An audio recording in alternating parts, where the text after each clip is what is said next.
Architecture contemporaine. Rejeter ou adhérer? En 1887, à Paris, pour l'exposition universelle, on inaugure la Tour Eiffel. Instantanément est publié dans le journal Le Temps le 14 février le manifeste des artistes.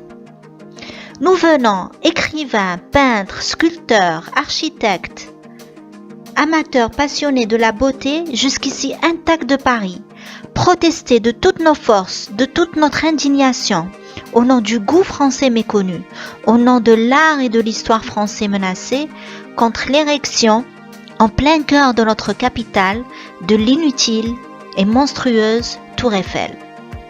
Signé entre autres par François Coppée, Alexandre Dumas fils, Charles Garnier, l'architecte de l'Opéra de Paris, le comte de Lys, Sully Prudhomme et Guy de Maupassant. Un écrivain, Léon Bloch, il qualifiait la tour de lampadaire tragique. Aujourd'hui, la Tour Eiffel, devenue le symbole absolu de Paris, accueille près de 7 millions de visiteurs payants par an, ce qui en fait dans cette catégorie le monument le plus visité au monde.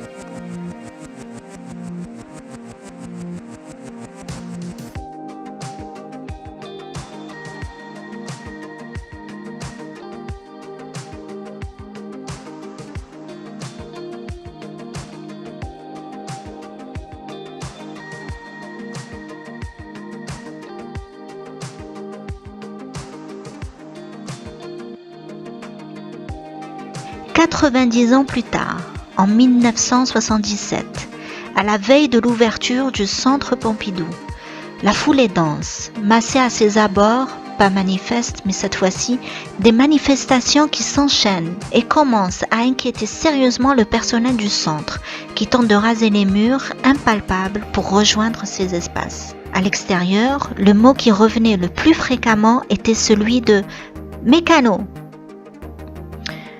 Après le derrick, voilà la raffinerie.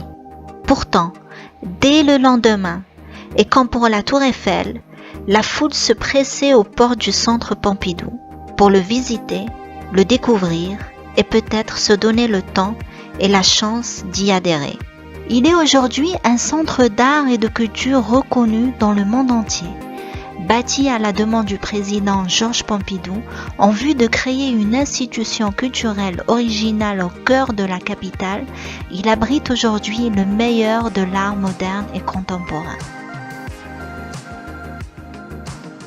1933, le Golden Gate Bridge a fait l'objet d'un grand nombre d'oppositions de toutes sortes. Le jour même de l'inauguration, plus de 200 000 personnes traversèrent le pont à pied.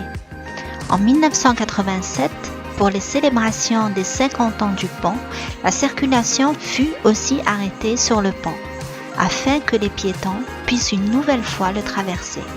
Entre 750 000 personnes et 1 million ont alors assisté aux célébrations, preuve que le pont est partie intégrante de la culture de l'identité californienne et plus largement américaine.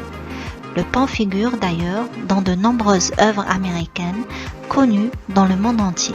On peut le voir dans des centaines de films.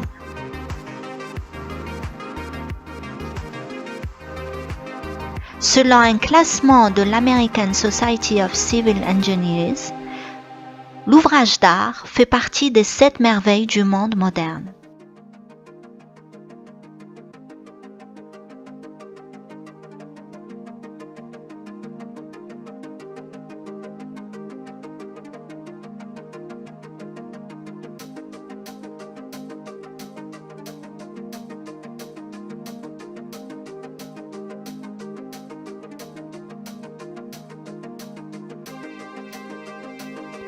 La Transamerica Pyramide, construite par William Pereira, est le deuxième plus haut gratte-ciel de la ville de San Francisco, dans l'État de la Californie.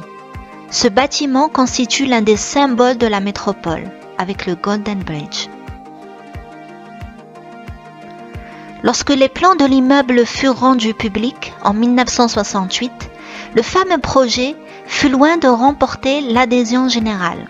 La forme nouvelle futuriste de la Transamerica Pyramide provoqua de nombreuses réactions hostiles.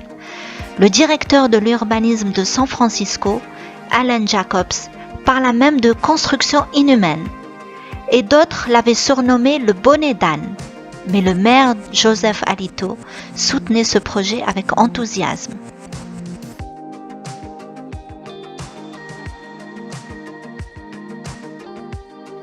Ce qui vient au monde pour ne rien troubler ne mérite ni égard ni patience, écrivait le poète René Char.